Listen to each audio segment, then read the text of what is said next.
¿Qué son los datos primitivos en Java? Si aún no conocías acerca de este concepto o ya lo conocías, te quiero invitar a que te quedes, porque el día de hoy vamos a escudriñar este concepto y vamos a entender cómo lo podemos utilizar de muchas maneras y vamos a entenderlo en todas sus raíces. ¿Qué son los datos primitivos en Java? Los datos primitivos son un concepto que no son de Java, es un concepto que fue heredado de otros lenguajes de programación que no son orientados a objetos como lo son C. Este concepto fue implementado en Java debido a que querían mejorar el rendimiento que tenía Java en tiempo de ejecución con respecto a la declaración de variables, ¿cierto? Cuando nosotros declaramos una variable y tipamos esa variable, esta variable tiene un consumo, debe de alojar un espacio en memoria y debe reservar un espacio en memoria. Reservar un espacio en memoria para un objeto es mucho más costoso que reservarlo para un dato primitivo, que ya por defecto tiene una cantidad y un valor máximo que puede ocupar diferente de los objetos. Como lo mencioné anteriormente, estos datos tienen una cantidad definida en memoria que va a utilizar o una cantidad de recursos predefinidos que va a utilizar. Esto es muy importante porque gracias a esto y conocer estos valores podemos optimizar mucho nuestro sistema para que de antemano nosotros ya conozcamos cuál va a ser la cantidad de recursos que va a utilizar o por lo menos, aunque no sepamos el valor exacto, podamos ser conscientes de que nuestro sistema no va a tener una carga tan grande, siendo conscientes de las variables o los tipos que vamos implementando. En Java existen 9 tipos de datos primitivos diferentes. De momento vamos a ver los primeros 8, ya que el 9º es un tanto especial, realmente es muy especial, es el tipo de dato string, el cual puede ser inicializado como un dato primitivo, pero su implementación e internamente es un objeto. Lo vamos a estar viendo en posteriores videos donde lo vamos a entender a profundidad. De momento entonces, como les había mencionado, empecemos con los datos primitivos, vamos a ir a código, vamos ya a ver y a entender realmente su implementación en materia. Entonces yo por aquí previamente había creado ya un proyecto llamado Aprendiendo del Core de Java y vamos a crear un paquete llamando Core Java. Y vamos a crear una clase llamada datos primitivos.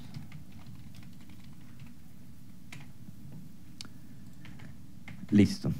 Con este pequeño shortcut podemos crear la clase main de una forma súper rápida. PSMB y listo. Entonces, ¿cuáles son esos 8 datos que hemos venido hablando? Esos datos son el byte, el short, el char, el in, long, float, double y boolean. Como les había mencionado también anteriormente, todos estos datos por definición tienen un tamaño predefinido en memoria, pero también esto conlleva a que por defecto solo pueda almacenar por defecto un valor un mínimo y un máximo específico. ¿Cuáles son esos mínimos y máximos específicos? Los tenemos aquí listados a continuación. Es bueno conocer estos valores. ¿Por qué? Porque si nosotros en nuestro sistema a lo mejor declaramos todas nuestras variables, por ejemplo como un long, o todas nuestras variables que son de tipo punto flotante como un double, realmente el costo puede llegar a ser muy alto, ¿cierto? Y la idea siempre en nuestros sistemas es que podamos pensar cómo hacer la cosa correcta de la forma correcta, ¿cierto? De la mejor manera que podamos realizar una implementación.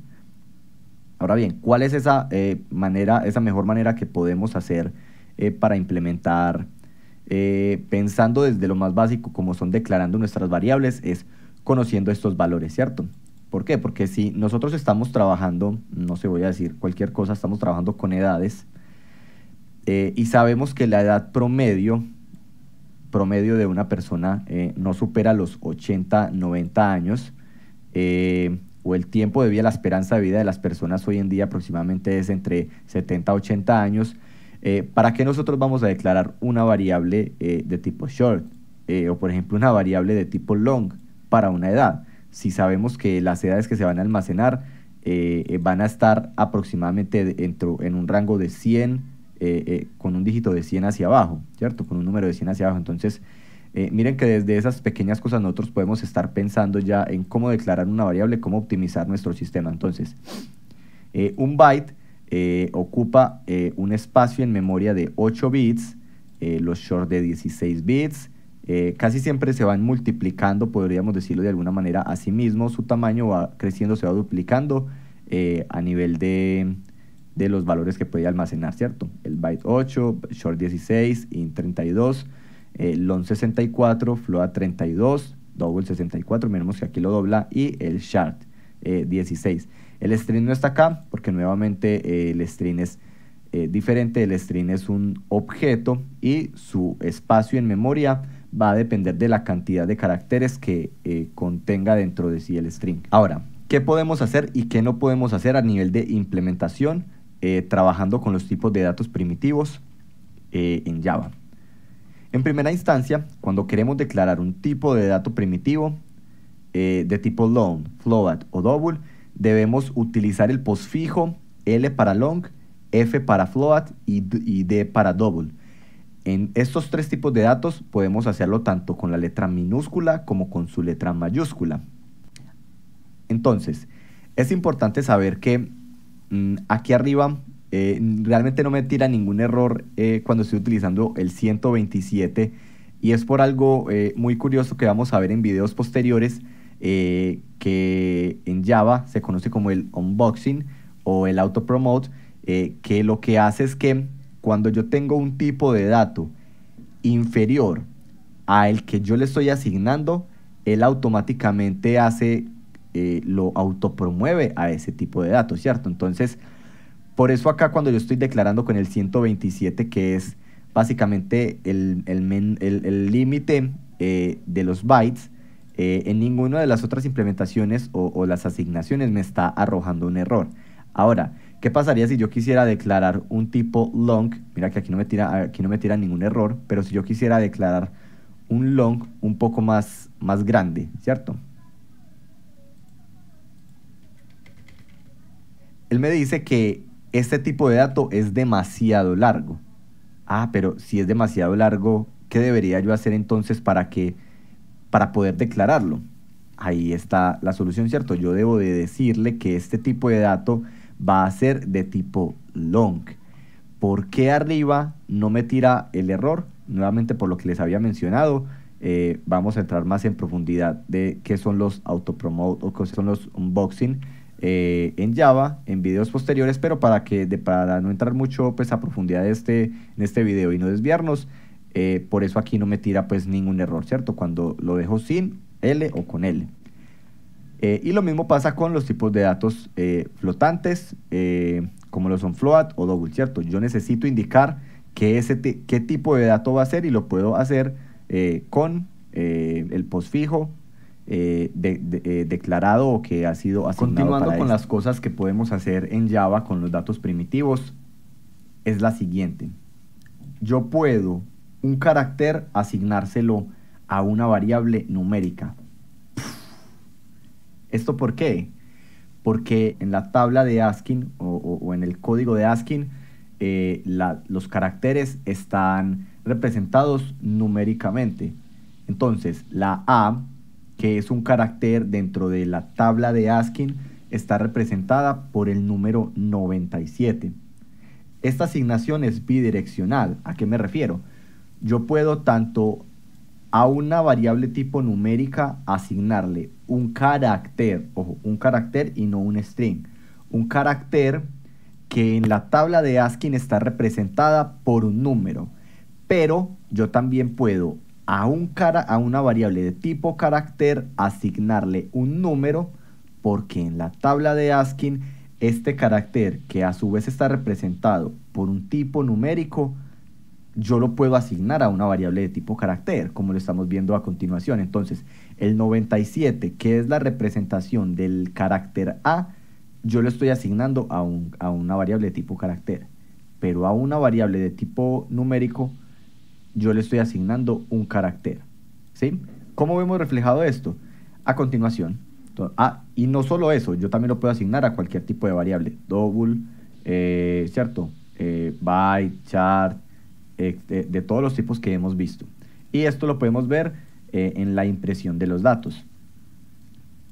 Entonces, la variable que es la B5, que es el carácter A, está representado por el 97 y viceversa. Si quisiéramos ver cualquier otro tipo de valor, no hay ningún problema. Bueno, y también es importante saber que son diferentes tanto para las letras minúsculas como para las letras mayúsculas. Entonces, las letras mayúsculas están por debajo, o en la tabla de ASCII están primero que las letras mayúsculas. Es importante conocer todo este tipo de cosas.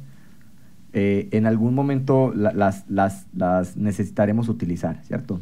Bien sea para, si queremos, por ejemplo, ordenar, no sé, o hacer un ordenamiento por las letras, por la primera letra, por la letra de la mitad, por la última letra. Es importante saber que, por ejemplo, si los datos nos vienen, por ejemplo, con la letra minúscula y la letra mayúscula, en el ordenamiento, ¿qué va a pasar? Que las mayúsculas nos van a aparecer primero que las minúsculas, porque en la representación estos valores son diferentes. Ahora, continuando con los caracteres, podemos también ver que los caracteres tienen su propia implementación, vamos a decirlo de alguna manera, o su propio lenguaje, el cual está representado por un backslash, una U, y de ahí en adelante los números que van a representar ese carácter que nosotros queremos visualizar. Entonces, esto también tiene su propio, también tiene un rango, ¿cierto? También tiene un rango, un mínimo y un máximo que podemos implementar, y es el siguiente, desde el backslash U y 3 ceros, que sería el mínimo, y el máximo, que sería un backslash U y un máximo de 3. Continuando con las cosas que podemos hacer en Java con los datos primitivos, es trabajar con definiciones de binarios, octales y hexadecimales. ¿Cómo puedo definir yo o cómo puedo inicializar un binario?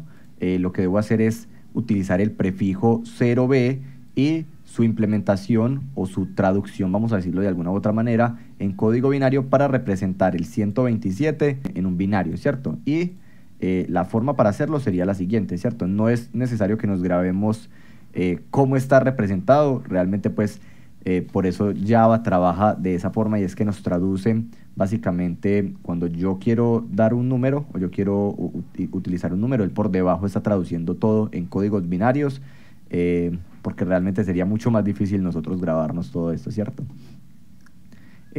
Para representar un octal o un número octal en Java, lo que debemos de hacer es usar el prefijo 0, y de ahí en adelante la representación del número que queremos utilizar. En este caso el 167 es el 177 es el que representa el número 127 en un octal.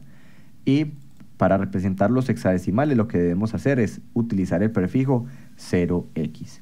Nuevamente, no es necesario que nos grabemos todos los números y todas las implementaciones de los números, pero es bueno conocer que todas estas cosas se pueden hacer en Java y que en algún momento no las podemos encontrar. Ahora, terminando con las cosas interesantes que podemos realizar en Java con los tipos de datos primitivos, es la siguiente. Yo puedo utilizar el underscore o el guión al piso para hacer separación de lo que yo quiera, ¿cierto? En este caso estamos separando milésimas, pero bien yo podría estar utilizándolo para separar lo que se me ocurra que a nivel de negocio a lo mejor querramos representar, ¿cierto? Si yo quisiera separarlo por millones, lo puedo separar por millones, y lo podemos tomar como una especie de documentación numérica, ¿cierto? Es mucho más fácil yo ver y leer lo que quiere expresar este número con que sin el guión al piso, ¿cierto? Me tocaría a mí contar la cantidad de ceros porque visualmente es mucho más difícil, y lo puedo hacer para cualquier tipo de dato, tanto para long como float como double, y también lo puedo hacer para expresar, digamos, no sé, la cantidad de ceros que yo quiero ver hacia la derecha. En este caso, por ejemplo, estamos diciendo que el exponente o la cantidad de ceros que yo quiero ver hacia la derecha en este número son 10, ¿cierto? Pero si yo le cambio por un guión al piso para este valor numérico, él lo va a asumir como que todos estos ceros más la cantidad que yo le puse acá, los quiere ver representados como ceros hacia la derecha, ¿cierto? Ahora bien, ¿qué no podemos hacer trabajando con los datos primitivos en Java? Una de las cosas que no podemos hacer es que cuando queremos trabajar con la inicialización de los datos primitivos haciendo uso de los binarios, es empezar luego del prefijo con un guión al piso. ¿Esto por qué? Porque luego del prefijo es necesario un número o expresar un número para poder hacer uso del guión al piso. Si no, se va a interpretar como un error. Esto aplica tanto para los binarios como los hexadecimales. Otra de las cosas que no podemos hacer es finalizar un número con el guión al piso. ¿Esto por qué? Porque es necesario que dentro de su implementación haya un número, exista un número a la derecha, porque lo que pretende esto es hacer una separación numérica, ¿cierto? Y si no existe algo que yo quiera separar, no tendría ningún sentido la implementación o hacer uso del guión al piso.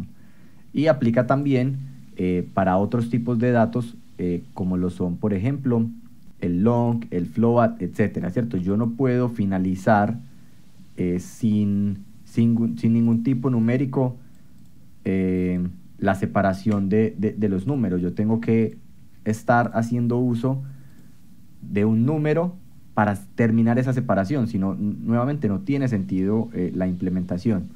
Otra de las cosas que yo no puedo hacer es inicializar un número con el guión al piso.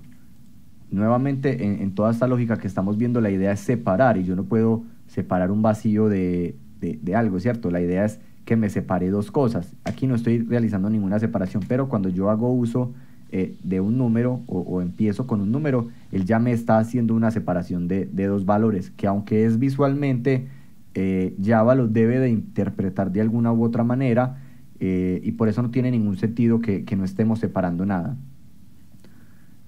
Ahora, ¿esto de qué me sirve, cierto? Realmente en el día a día no nos va a servir de mucho, porque en los IDEs o en los entornos de trabajo en los que estemos utilizando, en los que estemos trabajando día a día, directamente me va a arrojar un error. Pero es muy importante reconocer y saber qué puedo hacer y qué no puedo hacer cuando estoy trabajando con los datos primitivos, porque Los IDEs son una gran herramienta y nos ayudan a ser más productivos, pero conocer a profundidad las ventajas y limitaciones que tiene nuestro lenguaje nos hará más fuertes en una entrevista respecto a otros candidatos. no sé, por ejemplo, para alguna certificación internacional, por ejemplo, certificaciones internacionales de Java y con Oracle, nosotros no podemos hacer uso de IDEs para presentar los exámenes, ¿cierto? Y es netamente leyendo el código y entendiendo el código, y si no sabemos, no tenemos conocimiento de qué puede fallar, no vamos a tener cómo responder una pregunta de forma veraz si no conocemos qué puede estar funcionando y qué no puede estar funcionando. Ahora, por último, para finalizar, dentro de la implementación que estamos viendo en el double, nuevamente no podemos finalizar con el guión al piso para hacer uso del exponente, porque, ¿cierto? No tiene sentido nuevamente hacer separación de vacíos o de nada. Por último, dentro de las cosas que no podemos hacer cuando estamos trabajando con los datos primitivos es inicializarlos como tipo nulo. ¿Esto por qué? Porque los datos primitivos, recordemos que no son un objeto, es una implementación especial dentro de Java que nos sirve para tener un mejor rendimiento en nuestros sistemas, para que no todo sea un objeto, y que recordemos que un objeto es mucho más pesado, es mucho más costoso en recursos computacionales que un dato primitivo. Entonces, como no es un objeto, yo no puedo decirle que lo inicie como nulo. Y dentro de los booleanos, la única implementación que puedo hacer dentro de los booleanos es inicializarlos como true o como false. Yo un booleano no lo puedo inicializar ni como nulo, pero tampoco lo puedo inicializar como un tipo numérico, ¿sí? Quizás acá no tiene un poco de lógica ni de sentido que yo no pueda inicializar un dato primitivo de tipo booleano como 0 y 1, porque realmente así es que se ve representado, ¿cierto? Un dato booleano está representado internamente como un 0 y como un 1. Pero dentro de Java solo lo podemos implementar o solo lo podemos inicializar como true o como false. Y listo, eso ha sido todo por el video de hoy. Espero que te haya gustado y que hayas podido entender para qué sirven, qué son, qué puedo hacer y qué no puedo hacer con los datos primitivos trabajando dentro de Java. Si te gustó el video, quiero invitarte a que te suscribas, le des like y que comentes. También que me hagas saber qué más te gustaría aprender acerca del core de Java. Próximamente voy a estar subiendo nuevos videos y más videos acerca del core de Java. Va a ser una guía paso a paso aprendiendo desde lo más básico hasta lo más avanzado dentro del core de Java. Bye bye.